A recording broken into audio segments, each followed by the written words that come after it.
देखिए आदरणीय श्रोतागण, आयुर्वेद के संदर्भ में विलक्षण, दुर्लभ और अत्यंत उपयोगी जानकारियां आपके साथ साझा करते रहते हैं।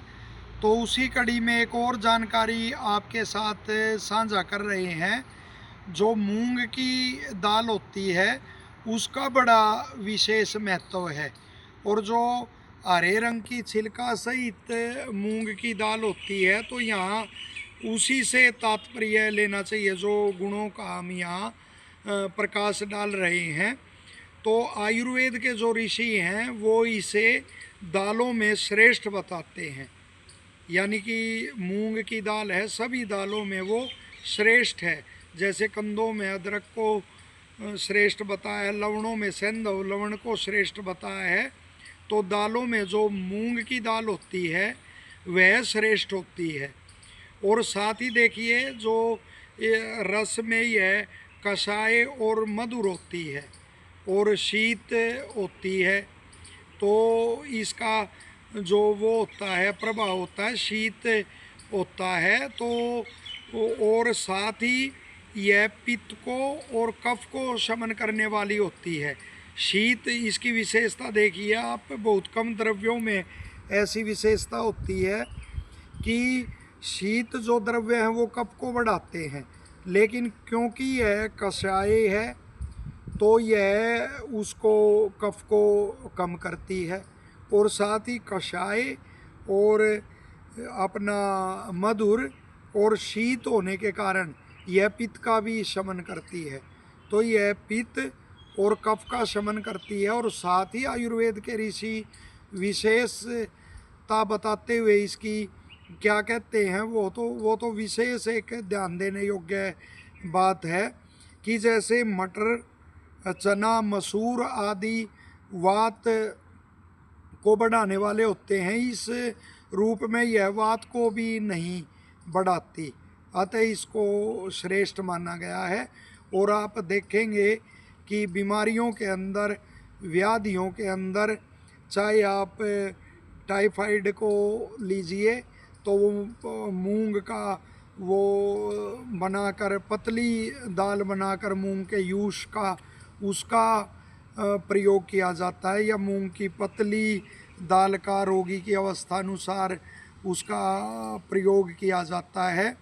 और साथ ही जैसे मधुमेह रोग है तो उसमें भी मूंग की दाल का प्रयोग बताया जाता है। जो आहार वो निश्चित किए जाते हैं तो उसमें कषाय रस होने के कारण इसमें तो और कफ को कम करती है, इसलिए उसमें मधुमेह में भी इसका प्रयोग किया जाता है। साथ ही कुष्ठ के अंदर भी, जैसे कोढ़ रोग जो होता है, कुष्ठ रोग होता है, उसके अंदर भी मूंग का प्रयोग किया जाता है। और जो गठिया के रोगी होते हैं उनको भी, जैसे उड़द आदि से तो उनको हानि होती है, तो मूंग की दाल को सौंठ और काली मिर्च वो डालकर उबलते समय सौंठ और काली मिर्च का उसमें प्रयोग करते हैं।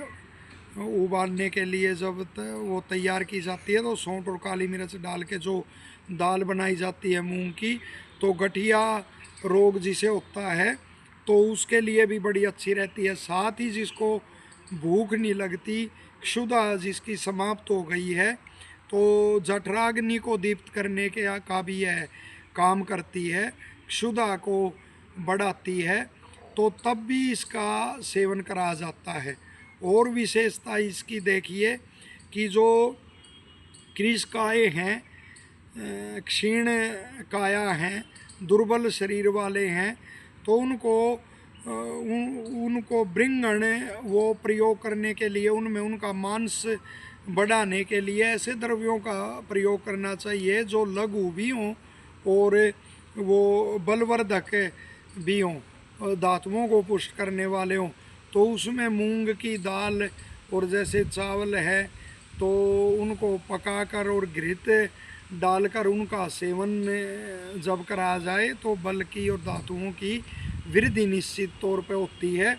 और स्थूल के लिए भी इसका प्रयोग बड़ा अच्छा है, क्योंकि कफ को शमन करने वाली होती है कफ का, और तो उसको भी जो स्थूलकाय है उसको भी इसका प्रयोग उसके आहार में करवा जा सकता है। और जो इसकी एक विलक्षण विशेषता आयुर्वेद के ऋषि बताते हैं कि दृष्टि प्रसादनम की है, नेत्र ज्योति को बढ़ाने वाली होती है।